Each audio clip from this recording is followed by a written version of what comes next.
Age, gender, and size does not determine authority status. Traditionalists are hardworking, financially conservative, and cautious. They have a high organizational loyalty. Keeping the same job is not unusual. They respect authority, which goes hand in hand with command and control leadership. Baby boomers seek work as a defining part of their lives. They give their commitment to their job rather than the organization. They seek professional growth, recognition, and gratification.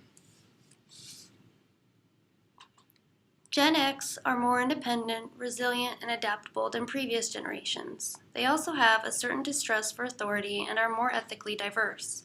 Millennials are raised with an empowering parenting approach.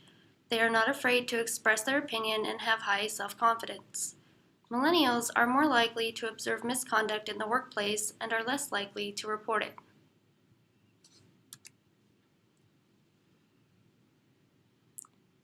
Men on average account for 56% of all employees, but are 80% of all managers. Men are also less bothered by ethical sacrifices if it means more money and a higher status within the company. Men and women each need different kinds of support to help them maintain their principles. Men are more egotistical when it comes to ethical decisions. They see their choice as just business egotistically, which helps them feel secure. They will put their values aside to gain a higher status or financial gain. Women see their ethical decisions beyond business because they focus on outside relationships and they feel that they can collectively change things.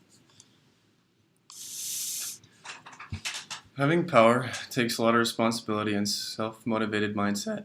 It is a position that should be taken seriously. We should explore the candidate's education, habits, goals, etc. Before making a decision, this decision should not rest upon any of the three: age, gender, or size. Power means control. It cannot be decided by age, size, or gender. To have power means that you are in charge and have an influence on the people that are under you. How do we know who would be the best candidate for this position, and how can we make it fair for the rest of the people under that control? After interviewing my grandfather and father, who have ran the same company just within different generations, I was able to see some similarities and differences between how they go about running a company. Technological advancements have changed communication. In some ways, it makes communication easier, while in other ways, it makes it more difficult. It makes it so that you can communicate more effectively and efficiently, but can also bring about issues when it does not work properly, or there is miscommunication. In conclusion, as generations have passed and evolved, so has the idea of verbal and nonverbal communication. Each generation is unique in that they each have a form of written communication that they excel in. Handwritten letters for the baby boomers and silent generation, email, and some handwritten letters for the Generation X, while Generation Y and Generation Z excel in the digital written communication. No form of written communication is better than the other. They are all subject to the same faults in being able to communicate exactly what you want, but each is unique to the generations that use them and know how to use them well.